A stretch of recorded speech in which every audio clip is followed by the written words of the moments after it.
Selamat pagi Ibu Sri, Ya, selamat pagi Ibu Wilma. apa kabarnya hari ini? Ya, luar biasa sangat baik. Bagaimana dengan Ibu? Apa kabar hari ini? Ya, saya juga seperti Ibu dalam keadaan baik, sehat, dan berbahagia tentunya. Luar biasa. Ya, bolehkah saya meminta waktu sejenak, Bu? Iya, bisa. Kita bercakap-cakap sejenak, santai-santai saja.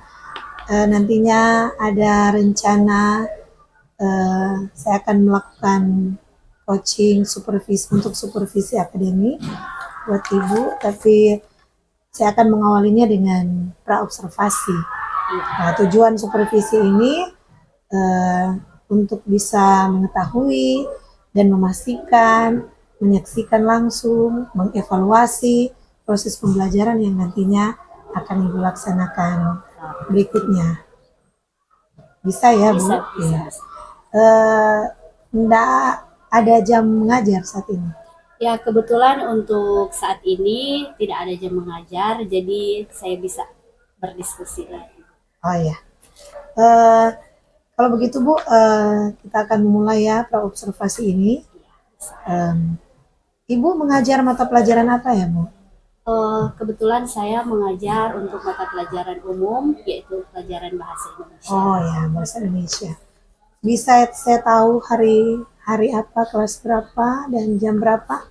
Ya, untuk pelajaran bahasa Indonesia karena banyak kelas, jadi memang setiap hari itu saya memiliki jam, tapi juga ada beberapa saat tertentu seperti saat ini tidak ada jam mengajar. Jadi besok Tapi, ada ya? Ya, sebentar dan besok ada jam. Iya. Kira-kira Bu, kalau di mata pelajaran besok untuk bahasa Indonesia di kelas 11 ya, Iya. tadi sudah masuk pada materi apa Bu kira-kira? Untuk kelas 11 mata pelajaran bahasa Indonesia saat ini kita masuk pada elemen menyimak. Oh iya, elemen menyimak Iya. kelas 11 besok. Jadi saya Iya. bisa berkunjung nantinya ya besok Bisa. untuk pembelajaran di dalam kelas. Sekarang materinya menyimak ya. Iya. Itu tujuan pembelajarannya apa Bu, kalau saya boleh tahu? Jadi untuk bahasa Indonesia itu dia memiliki 4 elemen dan untuk sekarang yaitu elemen menyimak di mana siswa dituntut untuk bisa fokus jadi menyimak materi teks laporan hasil observasi. Jadi nanti ada yang membacakan sebuah teks laporan hasil observasi dan siswa mampu untuk menulis garis-garis besar dari teks yang sudah dibacakan melalui elemen menyimak. Oh iya, baik sekali ya. Untuk elemen menyimak ini tujuan pembelajarannya sudah disampaikan. Kira-kira Bu, metode apa yang ya Ibu terapkan di dalam kelas, strategi pembelajaran apa yang Ibu terapkan di dalam kelas pada proses pembelajaran khusus untuk materi ini? Iya. Jadi untuk elemen menyimak tersebut, jadi memang saya sudah menyiapkan beberapa hal atau beberapa strategi pembelajaran kepada siswa karena memang untuk beberapa siswa ada yang keterampilan menyimaknya masih kurang. Nah, jadi beberapa strategi pembelajaran yaitu harus saya mencoba mencari strategi yang lebih kreatif, lebih inovatif. Jadi ada beberapa kuis yang ingin saya berikan kepada anak-anak dan dari kuis tersebut bisa melatih daya tangkap mereka, fokus mereka, tetapi proses pembelajaran tetap berjalan menyenangkan. Oh iya. Jadi kalau saya menyimak apa yang Ibu sampaikan tadi, berarti Ibu juga menggunakan media-media pembelajaran tertentu ya, begitu. Kira-kira media apa? Jadi tentunya kalau media pembelajaran, saya tetap menggunakan HP karena rata-rata kan saat ini setiap siswa sudah memiliki HP Android. Jadi media pembelajaran itu mereka akan mencari atau belajar dari link-link yang akan saya bagikan lewat HP. Berarti di situ juga sudah menerapkan pembelajaran berdiferensiasi ya. Ada kontennya, ada prosesnya, ada produknya. Iya. Dan juga ketika ada kuis-kuis dan untuk meningkatkan kompetensi sosial emosional siswa itu juga rencananya akan diterapkan dalam pelaksanaan atau proses pembelajaran nanti. Saya mengapresiasi apa yang sudah Ibu sampaikan di percakapan praobservasi ini. Kira-kira adakah lagi persiapan-persiapan yang lain yang dilakukan untuk masuk kelas besok kira-kira? Kalau untuk persiapan masuk kelas, tentunya yang pertama yaitu perangkat pembelajaran memang harus ada, dan di dalam perangkat pembelajaran tersebut juga sudah tersedia modul, jadi di situ sudah tersusun semua apa yang akan diberikan. Jadi memang harus ada persiapan yang matang sebelum masuk kelas. Nah, di dalam modul situ sudah ada materi, kemudian asesmen baik formatif maupun sumatif. Jadi memang sebelum masuk kelas itu harus sudah disiapkan. Luar biasa ya Bu. Terima kasih untuk waktunya. Kira-kira apa yang bisa Ibu sampaikan, apa yang Ibu dapat dari pembicaraan atau percakapan kita di praobservasi ini? Ya, jadi tentunya masih banyak kekurangan dalam persiapan untuk proses pembelajaran nanti. Nah, melalui diskusi singkat ini di tahap praobservasi, saya juga banyak mendapatkan masukan atau pendapat atau saling bertukar pikiran dari apa yang sudah disampaikan oleh Ibu Vilma tadi. Jadi mungkin itu juga bisa menjadi salah satu pegangan saya nanti besok untuk memperbaiki lagi proses pembelajaran. Makasih banyak Ibu, luar biasa. Terima kasih. Dan dalam persiapan ini saya berharap juga Ibu dalam keadaan sehat, Amin. para siswa juga dalam keadaan sehat, dan jika Tuhan berkenan besok saya bisa berkunjung dan akan melakukan observasi, supervisi langsung di dalam kelas. Terima kasih waktunya Bu, sekali Ya, lagi. Ibu, sama-sama. Selamat pagi anak-anak. Pagi. Ya. Hari ini kita bertemu lagi di sini untuk melakukan segala aktivitas kita pada hari ini, dan saat ini kita mengawali kegiatan pembelajaran kita di kelas ini dengan membacakan doa, dan Enci minta kesediaan salah satu siswa untuk membuka kegiatan kita pada hari ini. Dimohon Cinta untuk membuka dengan doa. Baiklah, sebelum kita memulai kegiatan. Ya, amin. Terima kasih diucapkan kepada Cinta yang sudah bersedia membuka kegiatan kita pada hari ini. Masih semangat? Masih. Oke. Nah, pada saat ini sebelum kita melanjutkan kegiatan pembelajaran, Enci akan mengecek kehadiran dari siswa-siswi kelas 11 DKV. Andini, April, Arsita, Alpa, Cinta. Oke, saat ini kita akan melakukan ice breaking. Tujuannya untuk melatih fokus Anda dan juga untuk menambah semangat sebelum kita melaksanakan aktivitas pembelajaran kita pada hari ini. Semua siap? Siap. Oke, ice breakingnya yaitu kalau Enci bilang cek, silakan tepuk tangan. Kalau sound, tepuk meja. Oke, siap? 1, 2, 3. Cek, cek, sound, sound. Cek, cek, sound, sound. Cek, cek, ulangi lebih semangat. 1, 2, 3. Cek, cek, sound, sound. Cek, cek, sound, sound. Cek, cek, sound, sound. Oke. Semangat sekarang? Oke. Nah, selanjutnya, jadi tadi kita sudah melaksanakan ice breaking, otomatis kita sudah siap untuk mengawali seluruh pembelajaran kita pada hari ini. Dan tujuan pelajaran kita pada hari ini yaitu tentang struktur teks laporan hasil observasi. Nah, jadi kalian akan menyimak sebuah teks laporan hasil observasi, kemudian nanti kalian akan mencari struktur yang ada di dalam teks laporan hasil observasi. Tapi sebelumnya, apakah ada yang masih ingat materi kita pada pertemuan observasi? Pengamatan. Ya, observasi adalah pengamatan. Jadi pengamatan tentang suatu objek.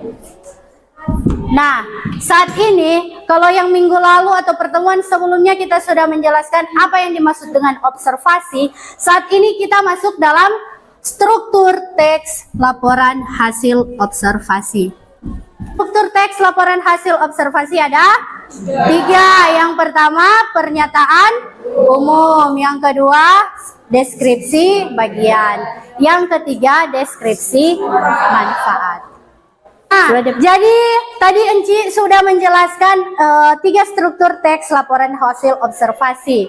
Saat ini kita akan membuat tugas dan akan dibentuk menjadi 3 kelompok.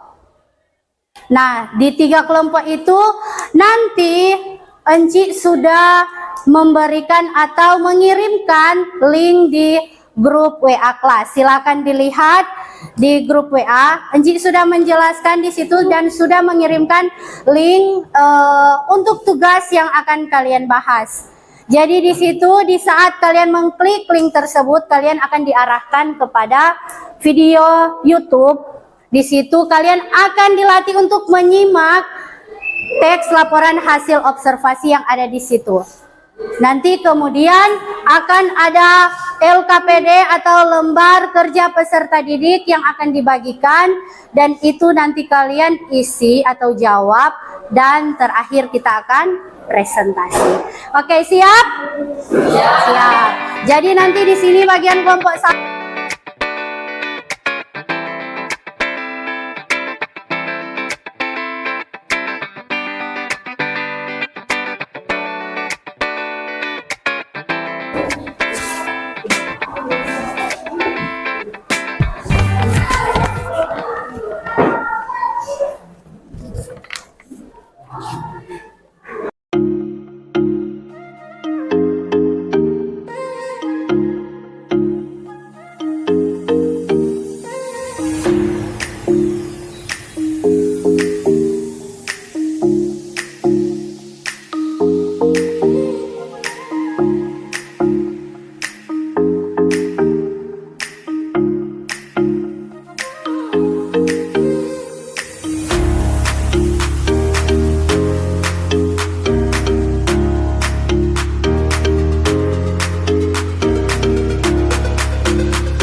Ya, kelompok 2, silakan. Berikan aplaus dulu untuk kelompok 2. Sini, maju di muka. Dah, maju juga. Untuk perhatian di depan, karena dari kelompok 2 akan membacakan hasil diskusi dari kelompok mereka. Kali ini saya akan mempresentasikan hasil diskusi dari kelompok kami. Struktur. Sini ya. Coba pura-pura baca Jo. Baca Jo yang itu. Enggak kok masih suara, baca Jo yang saat. Di apa yang dimaksud dengan keluarga? Lanjut.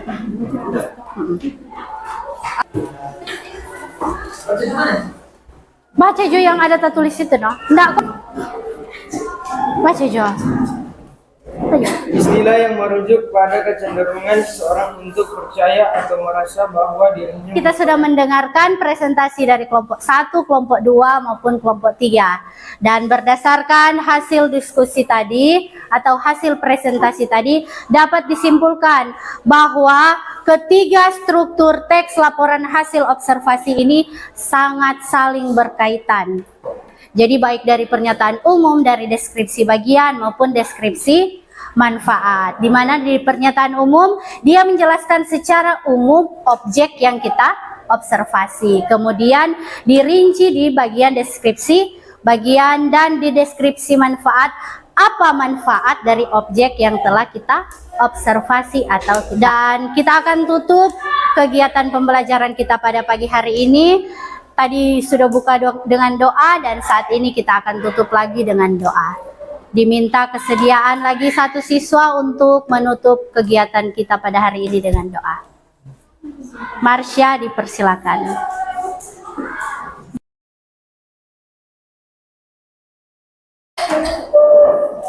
Teman-teman, kita akan berdoa. Namun sebelum itu izinkan saya berdoa menurut agama kepercayaan saya, yaitu Kristen Protestan. Mari berdoa. Tuhan Bapa kami. Selamat siang Ibu Sri. Ya, selamat siang. Ibu PT yang mendampingi hari ini. Senang sekali boleh bertemu lagi beberapa dan mungkin kita sudah ada pada tahapan pasca observasi percakapan pasca observasi dan mungkin ada beberapa hal yang kembali akan saya tanyakan diskusikan dengan Ibu Sri setelah melewati observasi di kelas ini. Boleh ya Bu, dari waktu sebentar. Jadi dari percakapan ini saya akan menanyakan beberapa hal yang berhubungan dengan apa yang Ibu lakukan di dalam kelas tadi dan juga hal-hal apa yang perlu Ibu sampaikan dalam hal-hal sesuai dengan observasi yang sudah kita bicarakan sebelumnya atau di pra-observasi. Pertama saya ingin bertanya, Bu, bagaimana perasaan Ibu Sri setelah melakukan proses pembelajaran di kelas tadi? Ya, tentunya perasaan setelah selesai melaksanakan pembelajaran ada rasa lega karena apa yang sudah saya rencanakan bisa saya terapkan ke anak-anak. Jadi mulai dari pembelajaran dari awal sampai akhir sudah sesuai dengan rancangan pembelajaran yang sudah saya buat. Jadi perasaannya begitu senang Iya. ya, bersyukur karena ini boleh terlewati sebagaimana yang diharapkan. Iya. Dan di awal, sebelum ada observasi, kita juga sudah bercakap-cakap tentang area pengembangan apa yang akan dikembangkan oleh Ibu ketika melakukan pembelajaran di dalam kelas. Kira-kira apakah area-area pengembangan itu boleh tercapai setelah Ibu melakukan pembelajaran di dalam kelas? Nah, jadi menurut saya area-area tersebut bisa tercapai. Jadi misalnya dari aspek sikap, pengetahuan maupun keterampilan. Jadi dari sikap juga sudah bisa dilihat dalam kelompok diskusi yang sudah dibuat tadi, baik itu pengetahuan maupun keterampilan. Iya. Jadi apa yang diharapkan bahwa area-area yang ingin dikembangkan ternyata bisa dicapai ya sebagaimana yang diharapkan. Dan langkah-langkah tahapan yang Ibu laksanakan di dalam kelas seperti apa kalau boleh tahu yang sudah dilaksanakan? Ya, jadi dalam proses pembelajaran tadi itu langkah-langkah yang sudah dilaksanakan mulai dari pemberian materi, kemudian ada diskusi kelompok, jadi dibagi ke dalam beberapa kelompok peserta didik, kemudian ada materi yang diberikan untuk didiskusikan. Dan dari tahapan-tahapan dan apa yang dilaksanakan itu, kira-kira apakah ada kendala yang dihadapi yang mungkin sedikit mengganggu apa yang dilaksanakan di kelas tadi?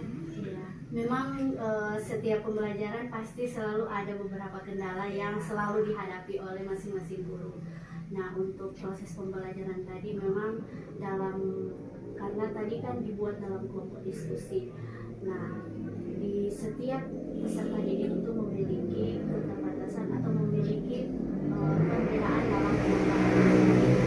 Jadi ada yang pasif, ada yang aktif. Jadi mungkin itu salah satu kendala di saat proses pembelajaran tadi. Ya, selain kendala-kendala keaktifan siswa dalam berkolaborasi di kelompok, apakah ada kendala-kendala mungkin dalam sarana ke atau Iya memang jadi awalnya kan untuk pembelajaran tadi materinya diberikan lewat grup WhatsApp kelas. Nah jadi siswa itu bisa mengakses materi yang akan mereka diskusikan. Kendalanya salah satunya ada beberapa siswa yang tidak memiliki handphone, begitu juga ada yang memiliki handphone tapi tidak memiliki jaringan internet atau memiliki kuota. Nah begitu juga dengan seharusnya mungkin untuk lebih memaksimalkan menggunakan LCD, tapi memang tadi belum sempat untuk menggunakan LCD. Ya, jadi dari kendala-kendala itu baik kendala-kendala pembelajaran dalam kelas, siswa, kendala sarana prasarana, kira-kira strategi apa yang akan Ibu lakukan ke depan supaya kendala-kendala ini bisa diminimalisir atau bisa tertanggulangi ke depan, tidak terjadi lagi. Kira-kira apa yang Ibu lakukan? Ya, kalau untuk rencana ke depan meminimalisir hal-hal tersebut mulai dari keaktifan siswa ataupun sarana prasarana yang dilakukan.